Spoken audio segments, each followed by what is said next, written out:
पूछ लिया जाएगा। तो तुम 50 लाख का पंडाल बनाने के लिए चंदा ले, तो स्कूल कौन खोलेगा?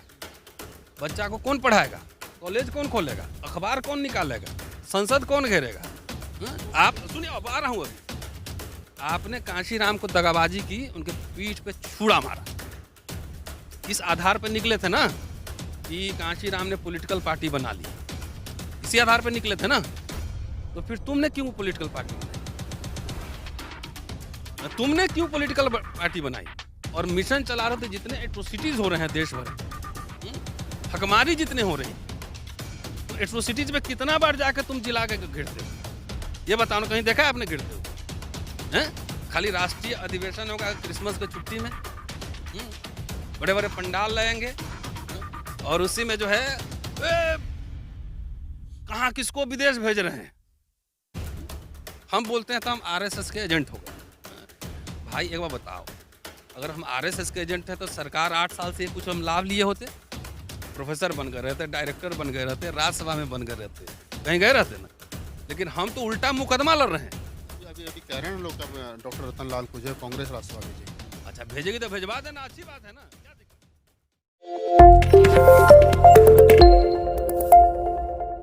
नमस्कार, मैं राहुल नागपाल और आप देख रहे हैं सोशल मीडिया। मेरे साथ आज दो महान हस्ती हैं, प्रोफेसर रतन लाल जी हैं और दूसरे चंद्रभान प्रसाद जी हैं। दोनों किसी परिचय के मोहताज नहीं है। अगर देश में दलित मूवमेंट पर, बहुजन मूवमेंट पर कहीं कुछ भी लिखने और पढ़ने को मिलता है आज की तारीख में, तो दोनों का बहुत अहम रोल है। आजकल रतन लाल जी को एक खास वजह के लिए टारगेट किया जा रहा है कि वो वामसेप को लेकर के बड़े थोड़े से अग्रेसिव हैं एक तरीके से। मतलब वो बार-बार कह रहे हैं कि ये वामसेप के 10 टुकड़े हो गए। बाबा साहब का जो पहला ही कहना था कि संगठित रहिए, वहाँ पर ये लोग खरे नहीं उतर रहे हैं। सर, क्या नाराज़गी है वामसेप से? वामसेप ने आपका ऐसा क्या नुकसान कर दिया जो वामसेप पे आप इतने हमलावर हैं? हमको किसी से व्यक्तिगत नाराजगी होगी तभी हम बोलेंगे। ये मोदी सरकार से तो मेरी व्यक्तिगत नाराजगी नहीं है, मैं तो नौकरी कर ही रहा हूँ। लेकिन मोदी सरकार से लड़ाई चल रही है ना लगातार, चाहे किसान आंदोलन देख रहा हो, चाहे रोस्टर का हो, चाहे तमाम ऐसे इश्यूज पे आपने देखा होगा। तो जो लोग सार्वजनिक जीवन में रहते हैं उसकी स्क्रूटनी और समीक्षा होनी जरूरी है। ठीक, हमने क्या कहा? हमने कहा कि अभी देश पर खतरा है। ये आरएसएस और सावरकर गोलवलकर की विचारधारा इस पूरे संविधान को नेस्तनाबूद करने पर तुली हुई है, जैसा कि 8 साल 9 साल में आप देख रहे हैं। और ठीक, तो अभी इसको बचाना जरूरी है। इसको बचाने के लिए जितने ज्यादा से ज्यादा दल आए एक साथ, मैंने तो ये भी कहा ना कि अभी अगर गांधी, अंबेडकर और नेहरू होते और एमएन रॉय होते तो ये सब एक तरफ होता आरएसएस से लड़ने के लिए। अभी अगर होते तो अकेले अकेले नहीं लड़ते होते। तो ये कहने में क्या हर्जा है? तो मैं कांग्रेस का एजेंट हो गया मैं आरएसएस का एजेंट हो गया। लोग ये कह रहे हैं कि आप अपने लोगों पे हमलावर हैं, वामसेप पर हमलावर हैं, और लेकिन ना, कांग्रेस के प्रति आपने सॉफ्ट कॉर्नर ले रखा है। तो अभी किसके प्रति सॉफ्ट कॉर्नर दिखाएं? बीजेपी के प्रति? किसके प्रति दिखाएं? बीजेपी के खिलाफ तो आप दिखा नहीं सकते क्योंकि आपको जेल भेज देगी। नहीं, बीजेपी के खिलाफ ही दिखा रहे हैं ना। वो डर रहे हैं बीजेपी के खिलाफ बोलने में। हम तो बोल ही रहे हैं ना, मैं तो मुकदमे झेल रहा हूँ। उसके अलावा पर्सनल हानि भी हो रही है। हमने किसी से चंदा लिया है, किसी का वोट लिया है। हम इतिहास के छात्र होने के नाते मैं एक समीक्षा करता हूँ। वामसेप कब बनी है? 1973 में अनौपचारिक रूप से बनी, 78 में घोषणा होती है और 85 में सबसे पहले तोड़ दिया जाता है। कौन तोड़ने वाला लोग है? उसमें झल्ली को प्रेसिडेंट बनाया गया और उसमें 1-2 लोग और थे जो आजकल बहुत ही हुंकार भर रहे हैं। उसके बाद 91 में पटना में झगड़ा किया सब, पटना राष्ट्रीय अधिवेशन में। तो उसमें वामसेप एक बार और टूटी, तो उसमें गंगवाने जो है प्रेसिडेंट बने। उसका 96 में बॉम्बे में एक बार फिर वामसेप हुई। वहाँ गंगवाने को हटाकर एक और महाराष्ट्र के ही व्यक्ति हैं, नाम मैं बता सकता हूँ अभी, खोबड़ा गड़े, वो बने अध्यक्ष। उसके बाद जब उनकी डेथ हो गई तो 2002 में फिर वामसेप में जो है वामन मेश्राम अध्यक्ष बने। 3 में उन पर आरोप लगा, संगीन कुछ आरोप, मैं नहीं जानता क्या हुआ था घर पर। तो वहां पे फिर एक और उनको निकाला गया वामसेप से, और क्या नाम, बोड़कर साहब बने। उसके बाद वामन मेश्राम फिर अपना वामसेप बनाए। तो आप जितने बार अध्यक्ष हटा उतनी बार वामसेप बना। अभी 2022 में भी एक कुमार काले हैं, वो भी छिटके हैं। उधर अभी झल्ली साहब अपना पैगाम चला रहे हैं और इधर अतरवीर सिंह भी चला रहे हैं अपना बाम सेफ। अब सवाल उठाइए कि ये बाम सेफ जो टूटा, ये आम लोगों ने तोड़ा, आम कर्मचारियों ने तोड़ा, कि इन अधिकारियों जो ऑफिस बेयरर जो बाम सेफ के नेता थे, उनकी महत्वाकांक्षा की वजह से टूटा। पहला सवाल यही है, उनसे जाके पूछिए। और पूछना इसलिए है कि भाई आप सब मिशन चला रहे हो, एक किताब बाबा साहब का ढंग से पढ़ के आए हो तो बताओ, उसी पे बहस हो जाए। 40 बरस में बाबा साहब ने जो काम किया, उनका इनको ज्ञान भी नहीं होगा क्या क्या किया। और 40 साल से मिशन चला रहे हैं, समाज से अपने खुद ही कर रहे हैं, करोड़ों करोड़ चंदा लेते हैं। तो भाई ये सवाल तो पूछा जाएगा ना कि आपने करोड़ों चंदा लिया। देखिए कांशीराम जब बाम से बनाए और चंदा लिए तो उन्होंने बहुजन संगठक, अंग्रेजी के अखबार, तमाम सब चलाए, बसपा बनी, सब बनी। इन 40 साल से जो मिशनरी हैं और जो बहुत दावा करते हैं, इनसे पूछिए कि आपका आउटकम क्या है। आपस में तो लड़ भिड़ के जनता ने नहीं तोड़ा बाम सेफ को, तुम ही लोगों ने तोड़ा। तुम ही लोग जनता का पैसा लेते हो और जनता को गुमराह कर रहे हो। हमने तोड़ा है बाम सेफ? पढ़े लिखे लोगों ने तोड़ा है। नहीं, पढ़े लिखे सब लोगों ने नहीं मतलब ना। जो महत्वाकांक्षी थे, जो राष्ट्रीय उनसे अध्यक्ष बनना चाह सवाल रहे थे। उनसे पूछेंगे तो आपके मुंह से गाली निकलती है और धमकी तो ऐसे आती है जैसे कि एकदम क्या बोलते हैं, मैसूर के राजा थे, टीपू सुल्तान के पड़पोते हो। बेंग नहीं मारे होगे, मच्छर नहीं मारे होगे, धमकी निकलती है। गाली तो ऐसे निकलती है जैसे गंदी नाली में से निकल के ही आ रहा है। तो तुम मिशन चला रहे हो तो भाषा, लैंग्वेज संवाद करना नहीं आता है, यही भाषा लैंग्वेज सीखे हो। तो ये क्या कारण है कि आप 40 साल का हिसाब मांगने लगो, उनकी उपलब्धियां पूछने लगो, भाई आपने इतने समय, आप कह रहे हो हमको इतना समय हो गया, तो आपकी उपलब्धि क्या है? तो लोग गालियों पर उतर आते हैं, लोग हिसाब नहीं दे रहे, चंदे का हिसाब मांगने लगो तो गाली गलौज पर उतर आते हैं। कारण क्या है? नहीं, नहीं, कारण है सब लोग नहीं देते ना। जो ज्यादातर लोगों का नहीं, ये नहीं, कमीशन, जितना जो जो आप, जो कमीशन शब्द पे आप वो इस्तेमाल कर रहे हो, वही। कमीशन पे जो लोग काम करते हैं, जैसे चंदा लेने गए, 100 रुपया चंदा लिए तो 40 रुपया उनकी जेब में और 60 रुपया ऑफिस में जमा होता है। कई लोग तो मैं ये भी जानता हूँ कि चंदा इकट्ठा करके भाग के दुकान खोल लिया। मैं ये भी जानता हूँ। तो भाई जब सार्वजनिक जीवन, अम्बेडकर साहब जानते हैं इमारत फंड उन्होंने बनाया था। दिल्ली का जो झांसी रानी रोड है, वो जमीन उनका खरीदा हुआ है। बॉम्बे में इमारत बनाया था। तो वो जो फंड लेते थे तो 1-1 रुपया का हिसाब देते थे। तुम करोड़ों करोड़ इकट्ठा, उस समय तो इतने साहब लोग थे भी नहीं, कम लोग थे। उनके सवर्ण दोस्त ने 1 लाख रुपया दिया था। उनके अस्पृश्य लोगों ने महज 75,000 रुपए इकट्ठा किया, 1 लाख रुपया सवर्ण दोस्तों ने दिया इमारत बनाने के लिए। और इनको ये नहीं, आपसे सवाल पूछ लिया जाएगा तो तुम 50 लाख का पंडाल बनाने के लिए चंदा ले, तो स्कूल कौन खोलेगा? बच्चा को कौन पढ़ाएगा? कॉलेज कौन खोलेगा? अखबार कौन निकालेगा? संसद कौन घेरेगा? हाँ? आप सुनिए, अब आ रहा हूं अभी। आपने कांशीराम को दगाबाजी की, उनके पीठ पे छुरा मारा, इस आधार पर निकले थे ना कि कांशीराम ने पॉलिटिकल पार्टी बना ली, इसी आधार पर निकले थे ना। तो फिर तुमने क्यों पॉलिटिकल पार्टी बनाई? तुमने क्यों पॉलिटिकल पार्टी बनाई? और मिशन चला रहे थे, जितने एट्रोसिटीज हो रहे हैं देश भर में, हकमारी जितने हो रही है, तो एट्रोसिटीज में कितना बार जाके तुम जिला के घिरते हो? ये बताओ ना, कहीं देखा है आपने घिरते हुए? हैं? खाली राष्ट्रीय अधिवेशन होगा क्रिसमस की छुट्टी में, बड़े बड़े पंडाल लगाएंगे और उसी में जो है कहाँ किसको विदेश भेज रहे हैं। हम बोलते हैं तो हम आरएसएस के एजेंट हो गए। भाई एक बार बताओ, अगर हम आरएसएस के एजेंट हैं तो सरकार 8 साल से कुछ हम लाभ लिए होते? प्रोफेसर बन गए रहते, डायरेक्टर बन गए रहते, राज्यसभा में बन गए रहते, कहीं गए रहते ना। लेकिन हम तो उल्टा मुकदमा लड़ रहे हैं। अभी अभी अभी कह रहे हैं लोग, अब डॉक्टर रतनलाल को जो है कांग्रेस राज्यसभा भेजेगी। अच्छा भेजेगी तो भेजवा देना, अच्छी बात है ना, क्या दिक्कत है? किसी दलित को पेट में मरोड़ हो रहा है, अगर यही बात भेजवा दे, अच्छी बात है, उनको बुलाओ, मिठाई खिलाते हैं हम, क्या दिक्कत है? नहीं नहीं, तो ऐसा है तो आप हल्ला करते रहो, जब भेज देगी तो आपको क्या दिक्कत है? अगर मैं बंगले में रहता हूँ, 1 मिनट, तो आपको क्यों दिक्कत हो रही है? अगर मैं महंगे कपड़े पहनता मैं तो चाहता हूँ आप इससे ही बड़े बंगले में रहें, मुझे तो जिनको दिक्कत है वो किसके लिए काम कर रही है सोचिए। आपने बीच में टोक दिया। मैं कह रहा हूँ आरएसएस के हम आदमी अगर होंगे तो इतना मुखर उसके खिलाफ बोल रहे हैं और मुकदमा भी झेल रहे हैं, अपना व्यक्तिगत प्रमोशन, तमाम चीज सब कुछ रुका हुआ है। लेकिन जो लोग संविधान विरोधी बात कह रहा है, जो संविधान के खिलाफ है, सीधा संविधान में सिटीजन से डिफाइन हो गया, ये कौन सिटीजन यहाँ का है, ठीक, उसके खिलाफ बोल रहा है, उसके खिलाफ तो कार्रवाई नहीं हो रही। हमारे खिलाफ तो लगातार मुकदमे हो रहे हैं, कार्रवाई हो रही है। क्यों नहीं हो रही है? इसलिए नहीं हो रही है कि उनसे ज़रा जाके पूछिए कि उनकी एक साँठ-गाँठ है कि तुम बोलो ब्राह्मणों विदेश भेजो, यूरेशिया भेजो। यूरेशिया का भी मानचित्र भी नहीं पता होगा। अगर भेजना है तो पहले बताओ पाकिस्तान से बात किया है? बहुत टफ बॉर्डर है। अफ़गानिस्तान से बात किया है? हैं? सेंट्रल एशिया से बात किया है? ट्रेन से भेजोगे, रोड से भेजोगे, फ्लाइट से भेजोगे, कैसे भेजोगे? कोई ब्लूप्रिंट है? नहीं है। तो बाबा साहब ने जब संविधान में सबको सिटीज़नशिप दे दिया, जो यहाँ पैदा हुआ सब सिटीज़न है। तो ये नया कौन आया है? चंपक लोग जो कह रहा है कि ये जो है बाहर जाओ, बाहर जाओ। बाबा साहब ने कहा है कि मूल निवासी ये बाहर जाओ, तुम बाहर जाओ, ये अंदर रहेगा। कहा है कभी? तो ये बाबा साहब के सिद्धांतों के खिलाफ काम कर रहा है। आप पूछिए क्यों कर रहा है? आरएसएस से इसका साँठ-गाँठ कैसे है? जब हल्ला करेगा तो हमारे दलित भोले-भाले लोग हैं। वो तो समझते हैं खाली ब्राह्मण हमको पीट रहा है। तो भाई खुश होके जो है, जो वोट बीजेपी को हराने के लिए कहीं और जाना चाहिए था, एक कोना बना के 200-400 वोट ये लोग काटता है।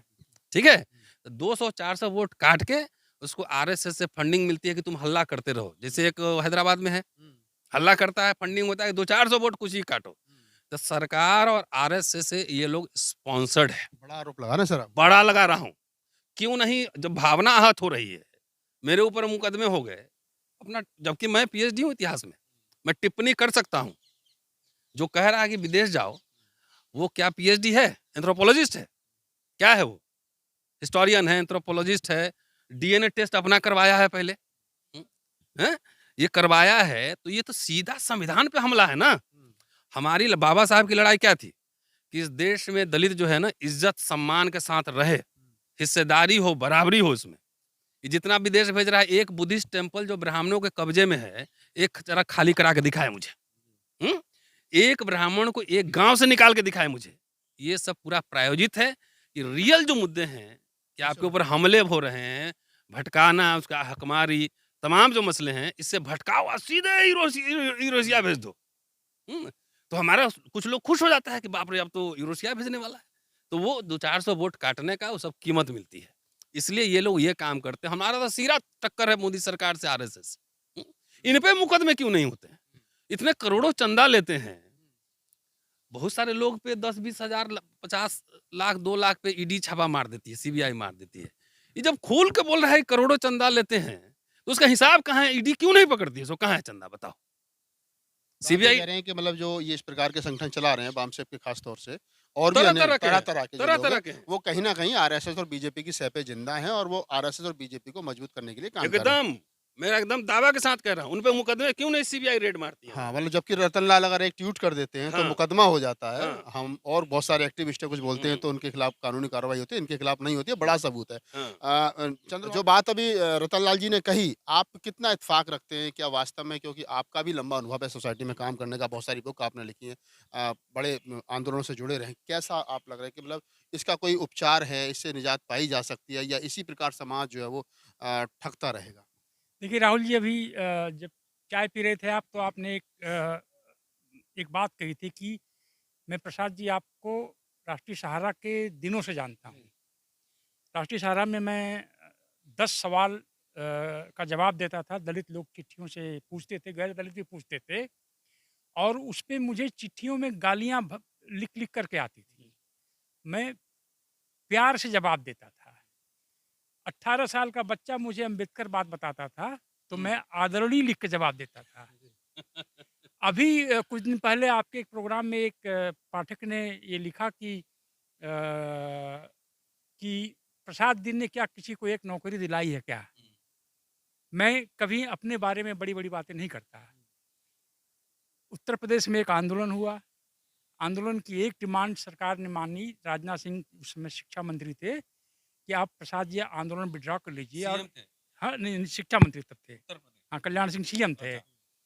तो हम हाई स्कूल और इंटरमीडिएट एडेड स्कूल्स में एससी-एसटी का आरक्षण लागू करेंगे। हमने कहा आप विज्ञापन पहले निकालिए। तो 1500 का विज्ञापन, पोस्ट का विज्ञापन निकला, और 1500 लोग लेक्चरर हो गए। जब इंटरव्यू चालू हुआ उनका, तो हमारे साथियों ने कहा लखनऊ आ जाइए आप, जो है, और सेलिब्रेट करते हैं इसको। उसके बाद से हज़ारों हज़ार दलित, अब यह कानून बन गया हाई स्कूल इंटरमीडिएट कॉलेज में आरक्षण हो गया, फिर वही जाके डिग्री कॉलेज में हो गया। तो भी एक नौजवान ने कहा आपने किसी एक आदमी को नौकरी दिलाया क्या? तो भी मैं उसको आदरणीय कह के hello dear please go and ask the teachers who have been appointed in school, high school and degree colleges, in intermediate colleges after 1991.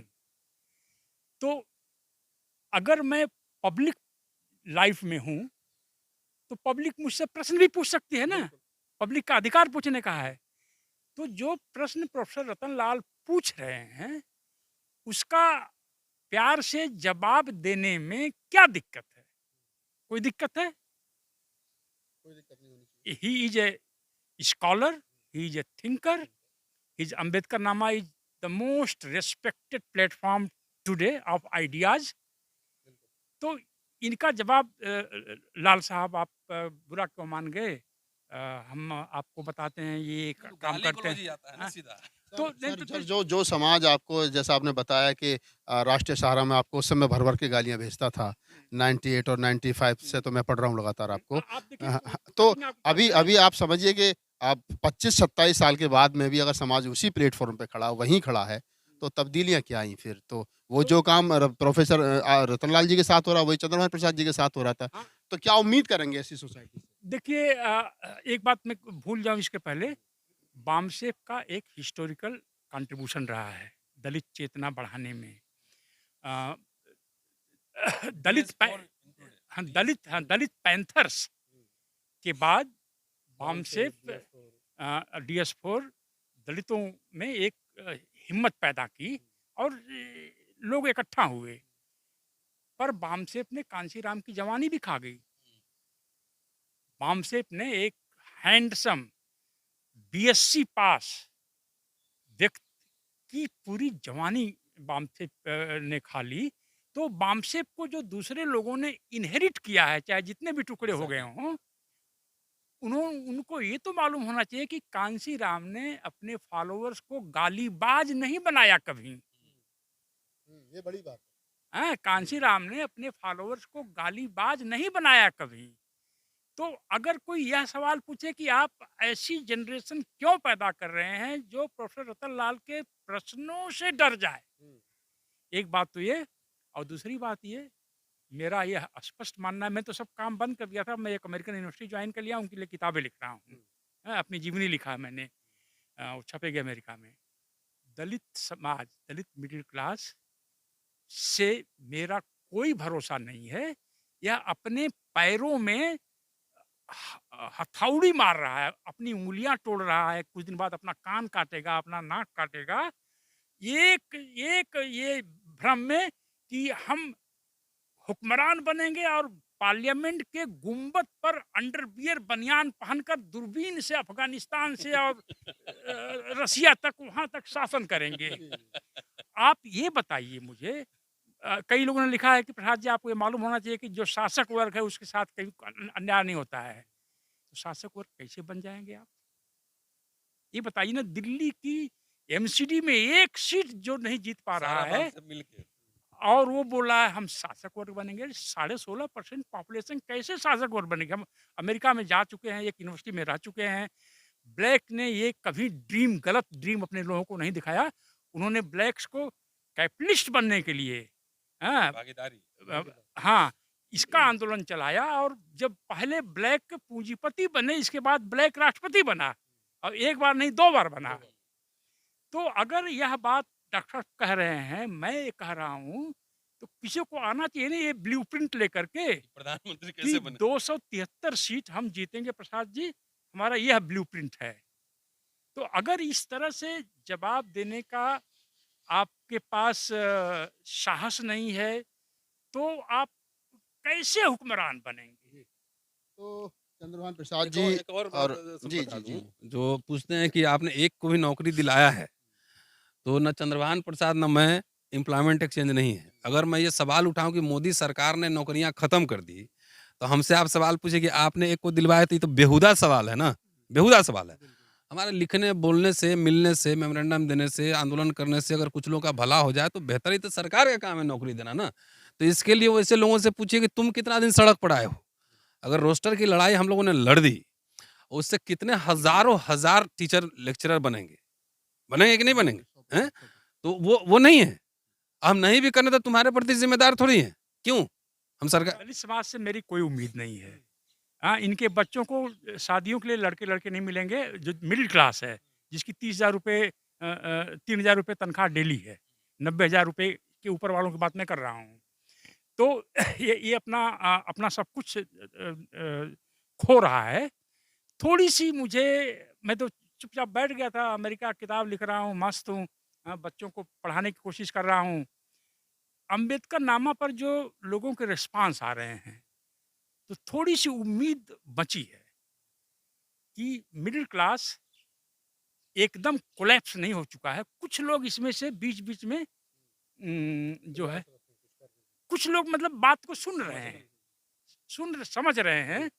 तो इसलिए I am very grateful to professor Ratanlal, he has created such a platform जहाँ पर प्रश्न पूछने से लोग घबरा जा रहे हैं। अरे आप सीधे उत्तर दो ना कि माननीय प्रोफेसर साहब, हमारा ये ब्लूप्रिंट है, ये है, ये है। अब लोग गाली दे रहे हैं, तो मतलब कि किस तरह का जो, अगर कोई ये जो पैसा, बात अभी आपने कही कि काशीराम ने तो अपने जो शागिर्द थे, हाँ, वो ऐसे नहीं बनाए थे गाली-गलौच वाले, लेकिन ये कहाँ पैदा हुए हैं, कहाँ बने हैं, ये किस जो तरह के ये किस तरह अम्बेडकरवादी के हैं, कहाँ से अम्बेडकरवादी हैं, लाए गए कहाँ से हैं, लाए गए हैं। इनका ऊँचाई कितनी जी, है, जी, जी, जी। इनका इनका वज़न इनका कितना है? इनका इनका अम्बेडकरवाद जो है, वो शायद काशीराम वाला अम्बेडकरवाद नहीं है और जो तमाम जो पुरखे रहे हैं बाबा साहब के बाद में, उनके वाला अम्बेडकरवाद नहीं है, जो वर्तमान समय में ये जी रहे बात हैं। मैं ये नहीं कर रहा हूँ। ये बात वही सिद्ध कर रहे हैं। और इनकी एजुकेशन क्या है? शिक्षा क्या है? तो उसमें एक जी। हुक्मरान वाला बात में वो नहीं, न हुक्का राम बन सकता है, न चुक्का राम बन सकता है।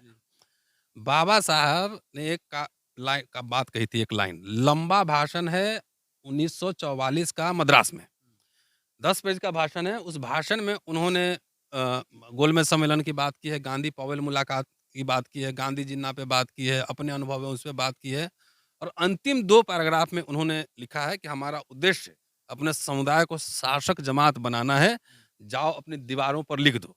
तो इतना तो पढ़ लिया, इसीलिए कुपड़ मैं कहता हूँ, कुपड़ कहता हूँ। लेकिन उसके आगे कंक्लूडिंग पोर्शन है, come under one leadership, one party, जो अपना अपना चवन्नी अठन्नी उद्देश्य को पूरा करने के लिए कांशीराम के संगठन को ही दर्जनों संगठन में बांट दिया। सोचिए, पहले जो सवाल उठा रहा हूँ, जो कांशीराम को ही धोखा दे सकता है, जबकि हम लोगों ने कोई डायरेक्ट बेनिफिट नहीं लिया, यही लोग लिया। तो वो कह रहे हैं कम अंडर वन, उस समय शेड्यूल कास्ट फेडरेशन था। तो क्या एक छतरी के नीचे है ये अपनी महत्वाकांक्षाओं के कारण पूरे पार्टी को खंडित खंडित कर दिया। इसीलिए सवाल ये पूछना लाजमी है कि अगर चंदा दे रहे हो तो उससे सवाल पूछो कि तुमने कौन से संस्थान बनाए, कौन से हुक्काराम बन गए, क्या बन गए। वो कह रहे हैं डॉक्टर अंबेडकर की सोशलिस्ट दल से उनका समझौता भी हुआ था, 16% माल एसटी भी जोड़ दीजिए, सारे 22% मिलके कैसे इस देश में हुक्मरान बनेगा बताओ। अब मूल निवासी जो कह रहे हो डीएनए टेस्ट करवाए हो, राहुल नागपाल तो गोरा दिख रहा है, कोई एक दलित होगा एकदम काला होगा, कोई ब्राह्मण जो है एकदम काला होगा, कोई गोरा होगा। हरियाणा पंजाब में दलित और पिछड़े और ब्राह्मण भी एक तरह से दिख रहे होंगे। तो ये इस जमाने में जो हमारे समाज को गुमराह करके चंदा इकट्ठा कर रहे हो, पता है, कभी पढ़ा है? सुबीरा जायसवाल की किताब है caste its origin function dimension of change, R S Sharma को पढ़ा है? तो नहीं पढ़ा है। कथा कहानी चूरन छाप किताब पढ़ते हो। ओवर पीरियड ऑफ टाइम शक, हुसैन, कुशान तमाम लोग आए, इंटरमिक्सिंग हुआ कल्चर का। ये कैसे कह सकते हो कि अच्छा जो है भी मान लो कि यूरोशिया से भी आया है, तो संविधान लिखा गया था, कैसे भेजोगे? पहले ब्लूप्रिंट बताओ मुझे, है कुछ? बाबा साहब अम्बेडकर ने आर्य अनार्य सिद्धांत पर विश्वास किया था क्या? बाबा साहब तो बोलते हैं यह सिद्धांत इतना खतरनाक है कि सांप की तरह है, इसको लाठी से मार डालो। इससे ब्राह्मण अपनी सुपीरियरिटी स्टेब्लिश करना चाहते हैं हमारे ऊपर कि हम यूरोप से आए हैं, और अपनी रिश्तेदारी यूरोप से जोड़ना चाहते हैं ताकि हमको दबा के रखें। ये बाबा साहब की थेसिस है, हुवर शुद्राज में है। तो अगर कोई इसको देखिए, आप आप बोलिए कि नहीं बाबा, ये बाहर से ये लोग आए हैं आर्य, और मेरा नाम ये है, मैं ये बोल रहा हूँ, मुझे कोई दिक्कत नहीं है। विचार हर तरह के होने चाहिए। लेकिन बाबा साहब के नाम पर उसको अगर परोसा जा रहा है, तो अपराध है। ये ना हम तो दूसरा मुहिम चला रहे हैं। अब सुन लीजिए, ये अमूर्त में जो है ना, हवा में ब्राह्मण विदेश भगा देंगे, मूल निवासी हैं, शासक बनेंगे, हवा में जो है ना तीर चलाना है। ग्लोबल वर्ल्ड में मैं कह रहा हूँ, दुनिया भर के जितने ब्राह्मण बैठे हुए हो दुनिया भर में, वो सब भारत आओ और भारत आके अपने लोगों को बताओ कि कैसे यूरोप में, अमेरिका में, ऑस्ट्रेलिया में जाके वहाँ माइनॉरिटी के नाम पे कैसे रिजर्वेशन ले रहे हो, कैसे लाभ ले रहे हो, यहाँ आके बताओ। कह रहा हूँ जितने ही शूद्रों, अछूतों, ट्राइबल है ना, भारत तुम छोड़ो। लोग भारत छोड़ो, अमेरिका जाओ, इंग्लैंड जाओ, वहाँ पढ़ो, कोलंबिया में पढ़ो, हार्वर्ड में पढ़ो, कैम्ब्रिज में पढ़ो, ऑस्ट्रेलिया जाओ, फिल्म बनाओ, एक्टर बनो, हॉलीवुड में जाओ और स्पोर्ट्स में जाओ, थीसिस लिखो। हम तो ये कह रहे हैं। ये सब जितना ये सब है ना, गिरोह सब है, मिशनरी गिरोह सब है, ये पूरा जनता को चाहता नहीं है कि उसी का पैसा लेके उसी का गला दाब रहा है। चाहता नहीं कि पढ़े लिखे, ये सब चाहता नहीं कि सोचे। बाबा साहब कोलंबिया गए थे, लंदन में पढ़े थे, ये सब बता दे, इतना करोड़ों लिया है कि एक को कोलंबिया भेजा हो। बड़ी बात है, हैं? तो समाज चंदा दे रहा तो ये सवाल देखिए, हमें तो जितना आरएसएस बीजेपी से लड़ना है, उससे ज्यादा इन कुपड़ों से भी लड़ना है। क्योंकि हमारे लोग जो भोले वाले लोग हैं, इनके जो है ना भाषणबाजी में उसमें फंसे हुए हैं। तो इन कुपड़ों को जो ठीक करना, वहीं से हमारे लोग वापस आएंगे। इसलिए अब एंटीडोट दे रहा हूँ कि दिमाग में सोचो, तुम्हारे पैसे लिए कहाँ गए, तुम्हारे बच्चों, तुम जो पैसा दे रहे हो, देश से ब्राह्मण भगाने के लिए पैसा दे रहे हो कि अपने बच्चों की नौकरी के लिए, पढ़ाई के लिए पैसा दे रहे हो। ये सोचो, सोचना शुरू करो, ये कह रहा हूँ। शुक्रिया। तो आप थे हमारे साथ दो मेहमान, प्रोफेसर रतनलाल और चंद्रभान प्रसाद जी। लंबी बातचीत हुई और कोशिश की गई कि उन तमाम सवालों के जवाब जो वो लिए जाएँ, जो सवाल आजकल सोसाइटी में आस-पास घूम रहे हैं। रतनलाल पर जिस प्रकार के आरोप लग रहे हैं और उनके साथ चंद्रभान प्रसाद जी का जो अनुभव बोल रहा था, वो बताने की कोशिश की गई, तमाम सवालों के जवाब देने की कोशिश की गई कि आखिरकार सोसाइटी में इस प्रकार के जो लोग संगठन बना करके घूम रहे हैं, ये समाज के लिए कितने घातक हैं। अगर आपको हमारा वीडियो अच्छा लगे तो उसको लाइक कीजिए, शेयर कीजिए, कमेंट्स कीजिए और इसको आगे बढ़ाइए। धन्यवाद।